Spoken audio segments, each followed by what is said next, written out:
Pernahkah kamu membayangkan sebuah desa yang dulunya miskin dan terpinggirkan, tiba-tiba berubah menjadi kampung orang-orang kaya raya dalam waktu singkat? Rumah-rumah mewah berdiri berdampingan, mobil mahal terparkir di halaman sempit, dan emas seolah jadi barang biasa. Tapi di balik kemewahan itu, setiap malam terdengar suara tangisan, langkah kaki tanpa wujud, dan bayangan hitam yang berkeliaran mencari tumbal yang dijanjikan. Inilah kisah yang membuat banyak orang takut menyebut namanya, desa yang konon berubah karena pesugihan Gunung Kawi. Kisah ini bukan sekedar cerita horor biasa. Ini adalah perpaduan antara ambisi manusia, keserakahan, dunia gaib, dan harga mahal yang harus dibayar dari sebuah jalan pintas menuju kekayaan. Gunung Kawi telah lama dikenal sebagai tempat yang diselimuti misteri dan ritual-ritual supranatural. Banyak yang datang diam-diam membawa dupa, sesajen, dan doa-doa yang tak pernah diajarkan di tempat ibadah. Sebagian pulang dengan tangan kosong, sebagian pulang dengan kekayaan yang tak masuk akal. Namun, hampir semuanya pulang dengan satu hal yang sama, janji yang harus ditepati. Suatu hari nanti, tak banyak yang tahu keberadaan desa ini. Letaknya jauh dari jalan raya, tersembunyi di balik perbukitan yang tanahnya keras dan berbatu. Di peta, namanya nyaris tak terbaca. Di ingatan negara, desa ini seolah tak pernah ada. Bagi dunia luar, tempat itu tak penting, tapi bagi warganya, desa itu adalah seluruh hidup mereka. Dulu, hidup di sana berarti berdamai dengan kekurangan sejak lahir. Anak-anak tidak mengenal sepatu baru. Mereka berjalan ke sekolah dengan sandal tipis yang talinya sering putus. Beberapa bahkan berjalan tanpa alas kaki, melewati tanah panas dan batu tajam sambil menahan perih. Buku pelajaran diwariskan dari satu kakak ke adik, halaman-halamannya robek, tulisannya pudar, tapi tetap mereka peluk erat seolah itu harta paling berharga. Setiap pagi, asap tipis mengepul dari dapur-dapur kecil yang berdinding anyaman bambu. Bau kayu bakar lebih akrab daripada aroma kopi atau roti hangat.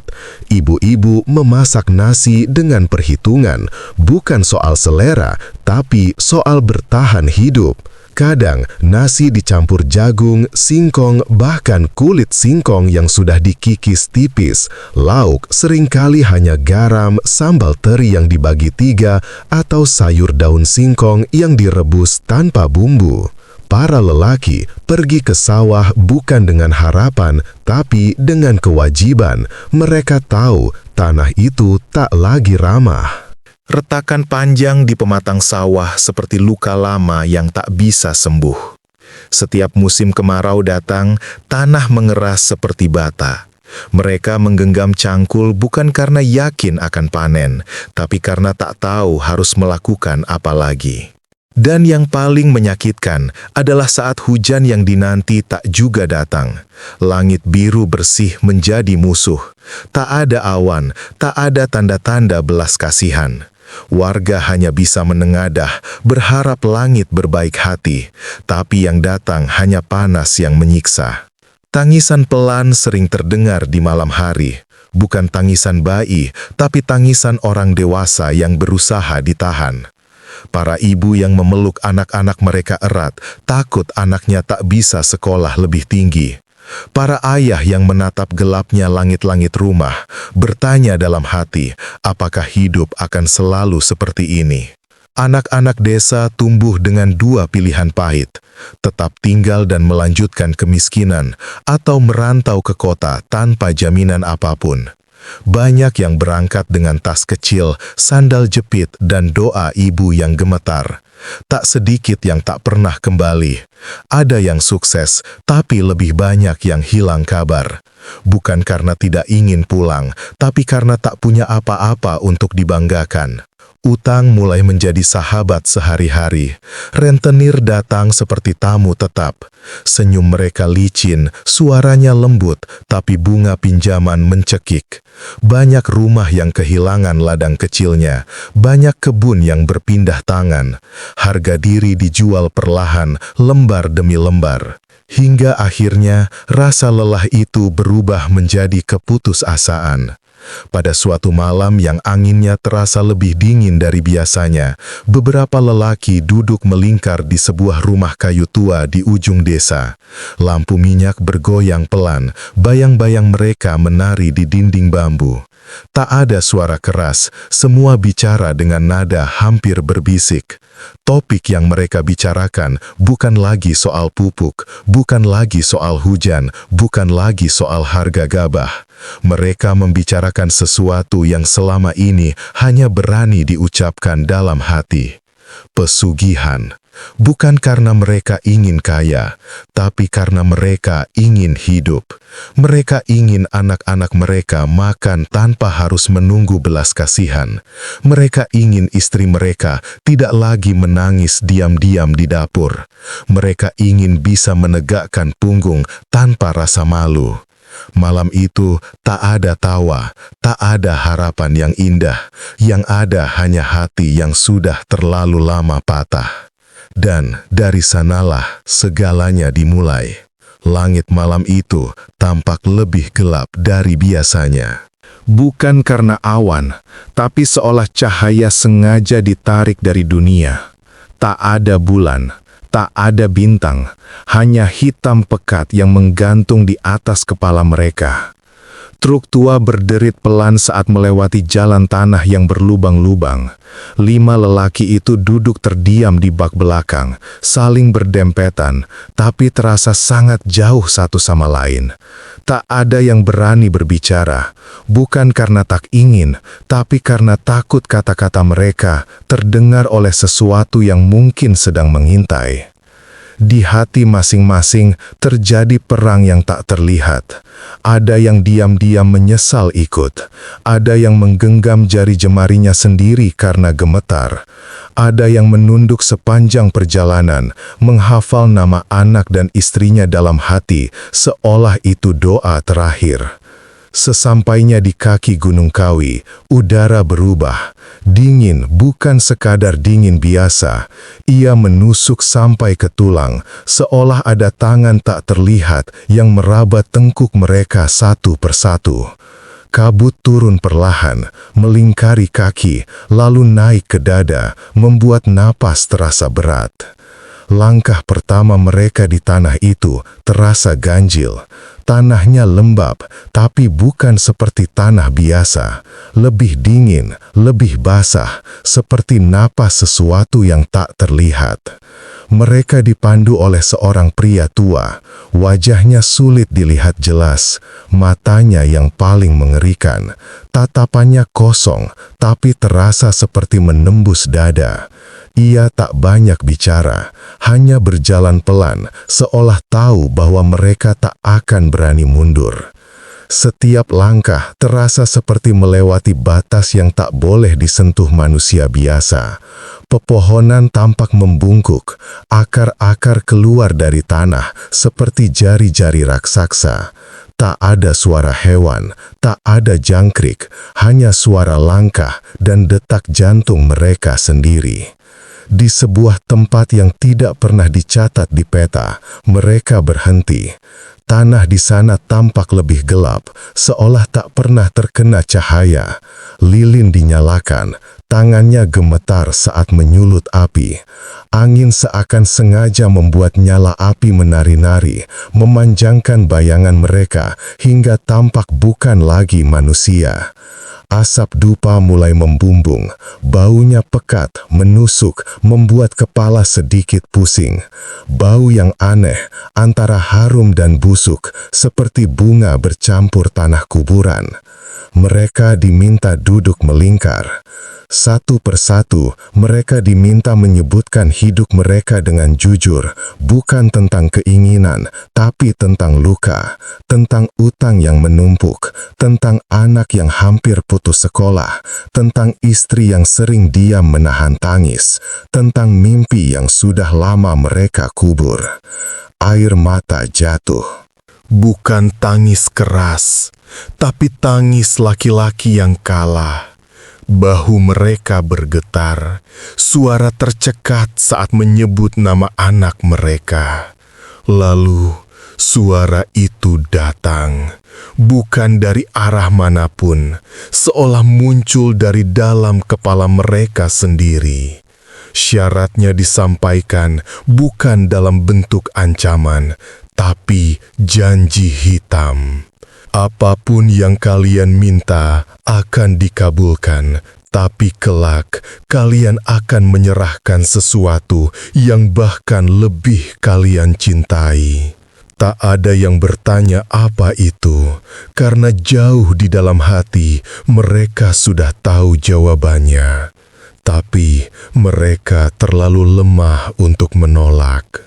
Satu persatu, telapak tangan disayat sedikit, darah menetes ke tanah. Tanah itu menyerap darah mereka dengan cepat, seolah sudah menunggu sejak lama. Saat ritual selesai, tak ada sorak, tak ada tanda bahagia, hanya rasa hampa. Saat mereka melangkah pergi, mereka merasa bukan mereka yang kembali, ada yang tertinggal, atau ada yang ikut. Di tengah perjalanan pulang, salah satu dari mereka menoleh ke belakang. Ia merasa ada yang berjalan tepat di belakang mereka. Tapi saat ia menoleh, tak ada siapa-siapa. Atau mungkin terlalu banyak. Pada awalnya, hati mereka dipenuhi rasa bersalah. Setiap lembar uang terasa seperti dosa yang bisa disentuh. Tapi rasa bersalah itu perlahan terkikis oleh kenyataan hidup yang terlalu pahit untuk ditolak. Pagi-pagi di desa mulai berubah warna. Jika dulu pagi terasa sunyi dan dingin, kini terdengar suara mesin motor baru, suara pintu besi rumah baru dibuka, dan suara tawar-menawar bahan bangunan yang tak pernah terdengar sebelumnya. Bau tanah basah berganti bau semen dan cat tembok. Salah satu dari mereka, seorang lelaki yang hidupnya selalu jadi yang paling tertinggal, suatu hari menemukan sebuah koper kecil di depan rumahnya. Koper itu bersih, terlalu bersih untuk ukuran desa itu. Saat dibuka, isinya bukan uang lusuh, tapi lembaran uang baru yang masih bau tinta dan kertas. Ia menangis, bukan karena bahagia, tapi karena takut. Tangannya bergetar saat menyentuh uang-uang itu. Ia menoleh ke kanan dan kiri, takut ada yang melihat. Tak ada siapa-siapa, tapi rasa itu tetap ada. Seperti ada mata lain yang tak kasat mata mengintip dari balik dinding. Seorang lagi mengalami hal yang bahkan lebih aneh. Ia tiba-tiba didatangi pria berjas rapi dari kota yang mengaku ingin menanamkan modal untuk membuka usaha besar di desa. Anehnya, pria itu tahu namanya, tahu alamat rumahnya, bahkan tahu nama anak-anaknya. Padahal mereka belum pernah bertemu. Padahal tak ada satupun data yang pernah ia serahkan kemanapun. Di malam hari, mereka mulai menghitung uang yang mereka terima. Tapi saat menghitung, selalu ada lembaran ekstra yang seolah muncul begitu saja. Seolah uang itu berkembang sendiri. Di depan keluarga, mereka berpura-pura tenang. Mereka berkata, ini rejeki. Mereka berkata, ini keberuntungan. Mereka berkata, ini keajaiban hidup. Tapi saat sendirian, mereka duduk lama menatap uang itu dengan dada sesak. Bukan merasa kaya, tapi merasa terikat. Anak-anak mereka mulai berubah. Bukan berubah buruk, tapi berubah terlalu cepat. Dulu anak-anak terbiasa berbagi satu permen berempat. Sekarang mereka punya mainan mahal, punya sepatu bagus, punya gawai yang bahkan tak mereka mengerti betapa mahalnya. Dan di balik tawa polos mereka, orang tua mereka merasa takut. Takut kalau suatu hari tawa itu akan ditukar dengan air mata. Rumah-rumah mulai dibangun dengan ukuran yang tak masuk akal. Rumah 2 lantai berdiri di tanah sempit, pagar besi tinggi terpasang, CCTV mulai dipasang, bukan untuk melindungi dari pencuri, tapi dari sesuatu yang mereka rasakan, tapi tak bisa mereka lihat. Lalu, gangguan kecil mulai muncul. Cermin di rumah sering menunjukkan bayangan tambahan, sekilas saja, tapi cukup untuk membuat jantung berhenti berdetak sesaat. Piring kadang berpindah tempat sendiri, sendok terdengar jatuh dari meja, padahal tak ada yang menyentuhnya. Di malam hari, langkah kaki sering terdengar di luar rumah, tapi tak ada jejak di tanah, tak ada suara pintu terbuka. Beberapa dari mereka bermimpi hal yang sama. Di dalam mimpi itu, mereka berada di sebuah ruangan besar tanpa dinding, hanya gelap di mana-mana. Lalu, suara itu datang lagi, lebih jelas, lebih dekat. Jangan lupa, ini hanya pinjaman. Mereka terbangun dengan tubuh basah oleh keringat dingin, nafas tersengal, jantung berdetak terlalu keras. Dan yang paling menakutkan, mereka tidak pernah berpikir untuk berhenti. Meski takut, meski curiga, meski tahu bahwa semuanya salah, mereka tetap membelanjakan uang itu, tetap menikmati rumah itu, tetap menyebut diri mereka orang-orang beruntung. Karena ketika seseorang sudah terlalu lama hidup dalam gelap, cahaya yang palsu pun terasa nyata. Desa itu kini tampak seperti mimpi. Toko-toko kecil mulai berdiri, warung berubah jadi minimarket, jalan tanah berubah jadi aspal tipis. Orang luar mulai datang, bingung, heran, bertanya-tanya, dari mana uang kalian? Hasil usaha, padahal jauh di dalam hati, mereka tahu itu bohong. Karena setiap malam sebelum tidur, saat mereka memejamkan mata, mereka bisa merasakan satu hal yang sama. Nafas lain yang bukan milik manusia berada sangat dekat dengan wajah mereka. Teror itu tidak datang seperti badai, ia datang pelan-pelan, seperti kabut tipis yang menyelinap ke soa pintu yang terkunci, seperti udara dingin yang perlahan mengisi paru-paru. Awalnya, hampir semua orang di desa itu menolak percaya bahwa sesuatu yang buruk sedang dimulai. Mereka terlalu sibuk menikmati rumah baru, perabot mahal, rasa kenyang yang akhirnya bisa mereka rasakan setiap hari. Suara aneh pertama terdengar dari loteng sebuah rumah besar. Suara itu seperti langkah kaki, tapi berat, tidak terburu-buru, seperti seseorang yang sedang berjalan mondar-mandir dengan sengaja, ingin didengar. Pemilik rumah hanya menyangka tikus, sampai suatu malam suara itu berpindah ke dalam kamar. Ketukan pelan terdengar di dinding. Tok, tok, tok. Ia menyalakan lampu, tak ada apa-apa. Tapi, saat lampu dimatikan, ketukan itu terdengar lagi, lebih dekat. Lalu kejadian-kejadian lain mulai muncul, satu persatu. Lampu sering mati sendiri tepat pukul 3 dini hari. Bukan padam seluruh desa, hanya rumah-rumah tertentu. Rumah-rumah mereka yang dulu pergi ke Gunung Kawi.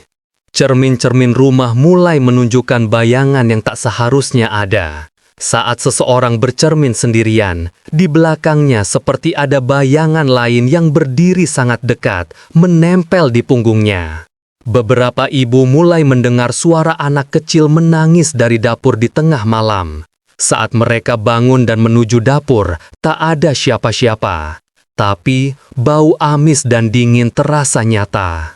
Hewan ternak menjadi gelisah, ayam-ayam menabrak kandang sendiri, kambing mengembik tanpa henti saat malam. Anjing kampung melolong sambil menatap satu arah yang tak terlihat. Lalu, penyakit mulai datang. Bukan penyakit biasa, bukan demam, bukan flu. Badan mereka mengering, seolah cairan hidupnya disedot sedikit demi sedikit. Mata mereka sering melotot saat malam, tak bisa tertidur. Mereka berkeringat dingin, mengigau dalam tidur. Mereka mulai bicara sendiri. Sudah waktunya. Jangan ambil mereka. Tolong, ganti saja aku. Keluarga mereka bingung, takut, tak berdaya. Dan akhirnya, yang paling mengerikan mulai terjadi. orang-orang mulai menghilang. Tidak ada teriakan, tidak ada jejak darah, tidak ada pintu rusak. Mereka hanya hilang. Seorang anak kecil terakhir terlihat bermain di depan rumah saat sore. Saat ibunya memanggilnya untuk makan malam, ia tidak ada. Seorang istri tertidur di ruang TV. Suaminya bangun di pagi hari. Ia tidak ada. Anehnya, rumah mereka selalu dalam kondisi rapi. Tidak ada tanda perlawanan, tidak ada kekacauan. Hanya ada satu hal yang sering ditemukan, bau kemenyan tipis dan tanah basah di lantai. Warga mulai berbisik satu sama lain, tapi tak ada yang berani bicara keras-keras. Karena mereka takut, kalau mereka bicara, mereka akan menjadi yang berikutnya. Mereka mulai mengunci rumah sejak maghrib, menutup jendela dengan kayu tambahan, mengganti lampu dengan yang lebih terang. Tapi rasa aman tidak pernah benar-benar kembali. Setiap bayangan menjadi curiga, setiap suara kecil membuat jantung berdebar, setiap mimpi berubah jadi ladang ketakutan. Di dalam hati mereka, satu hal mulai tumbuh, bukan lagi rasa takut, tapi penyesalan. Mereka mulai sadar bahwa tidak ada jalan pintas tanpa jurang di ujungnya. Tidak ada hadiah tanpa korban. Tidak ada kekayaan tanpa harga. Dan yang paling menyakitkan, mereka sadar semua ini baru permulaan. Desa itu masih berdiri hingga hari ini. Dari luar, ia tampak seperti desa impian. Jalan-jalan rapi, rumah-rumah bertingkat, warung-warung yang selalu penuh stok, dan kendaraan yang terparkir rapi di depan halaman. Bagi orang asing yang lewat, desa itu terlihat seperti keajaiban kecil di tengah wilayah yang dahulu dikenal tandus. Tak ada lagi dinding bambu reyot, tak ada lagi dapur berasap tebal, tak ada lagi anak-anak bertelanjang kaki. Siang hari, desa itu hidup seperti desa manapun. Ada suara tawa, suara musik dari radio, suara mesin kendaraan, dan obrolan ringan antar tetangga. Orang-orang tersenyum ramah kepada siapapun yang lewat. Mereka tampak seperti orang-orang yang telah menang dalam hidup. Mereka terlihat seperti manusia-manusia yang akhirnya menemukan jalan keluar dari penderitaan panjang. Namun, saat matahari mulai tenggelam, desa itu perlahan berubah. Bukan berubah secara fisik, tapi berubah dalam rasa. Udara terasa lebih berat, angin seperti membawa bisikan yang tak bisa didengar jelas, tapi cukup untuk membuat tengkuk merimang. Langkah kaki yang biasanya santai menjadi lebih cepat, tawa pelan-pelan menghilang. Lampu rumah mulai dimatikan satu persatu, lebih awal dari desa-desa lain. Anak-anak dilarang keluar rumah selepas senja. Orang tua memastikan pintu terkunci 2 kali. Jendela ditutup rapat meski udara panas. Bukan karena takut pada pencuri, tapi karena takut pada sesuatu yang mereka tahu tapi tak berani namai. Rumah-rumah megah itu dipenuhi benda mahal, tapi juga dipenuhi ketegangan yang tak terlihat. Setiap sudut terasa seperti mata, setiap bayangan terasa seperti langkah. Orang-orang desa mulai hidup dalam 2 dunia yang bertolak belakang. Dunia terang yang penuh kemewahan, dan dunia gelap yang penuh kecemasan. Mereka tertawa di siang hari, tapi memeluk bantal lebih erat saat malam tiba. Orang-orang luar yang pernah mencoba menginap di desa itu menceritakan pengalaman yang sulit dipercaya. Ada yang terbangun karena merasa tubuhnya ditekan sesuatu saat tidur. Ada yang melihat sosok gelap berdiri di pojok kamar, tapi saat lampu dihidupkan, tak ada apa-apa. Ada pula yang mendengar suara nafas berat di dekat telinga mereka, seperti ada makhluk yang berdiri terlalu dekat. Yang paling menakutkan adalah mimpi. Banyak warga desa bermimpi hal yang sama. Mereka bermimpi berjalan di jalan panjang yang tak pernah mereka bangun. Di ujung jalan itu berdiri sosok tinggi besar, bayangannya menutupi seluruh cahaya. Sosok itu tidak bicara keras, tidak marah, hanya berbisik. Janji adalah hutang. Beberapa warga mulai berubah. Wajah mereka tampak lebih tua dari usia sebenarnya. Rambut mereka memutih lebih cepat. Mata mereka selalu lelah. Tapi bukan lelah karena kerja fisik, melainkan karena ketakutan yang tak pernah tidur. Ada rumah-rumah yang tiba-tiba dikosongkan, pemiliknya menghilang, pindah, atau memilih pergi tanpa pamit. Tapi selalu ada cerita yang tertinggal, tentang suara langkah berat di lantai atas, tentang pintu yang terbuka sendiri, tentang tangisan yang terdengar dari kamar kosong. Desa itu kaya, tapi jiwanya miskin. Setiap sudut kemewahan dibayar dengan kecemasan, setiap kilau emas dibayar dengan malam-malam tanpa tidur. Dan yang paling menyedihkan, tak ada yang benar-benar bisa pergi. Mereka terikat, bukan oleh rantai terlihat, tapi oleh rasa takut dan rasa bersalah. Tak ada yang berani membongkar kebenaran karena takut mengetahui apa yang akan terjadi jika janji itu benar-benar dilanggar. Mereka hidup dalam penantian sunyi, menunggu saat di mana sesuatu akan datang menagih. Setiap suara malam membuat jantung mereka berhenti sesaat. Setiap mimpi buruk terasa seperti pesan. Setiap angin dingin terasa seperti langkah sesuatu di belakang. Desa itu tetap terlihat indah, tetap terlihat makmur, tetap terlihat sempurna. Tapi semua yang tinggal di dalamnya tahu satu hal yang tak pernah mereka ucapkan keras-keras. Kekayaan yang lahir dari kegelapan tidak pernah benar-benar membawa terang. Dan di setiap malam yang sunyi, saat lampu-lampu mulai padam satu persatu, hanya satu doa yang tersisa di hati mereka. Semoga penagihan itu tak pernah datang lebih cepat dari kesiapan mereka.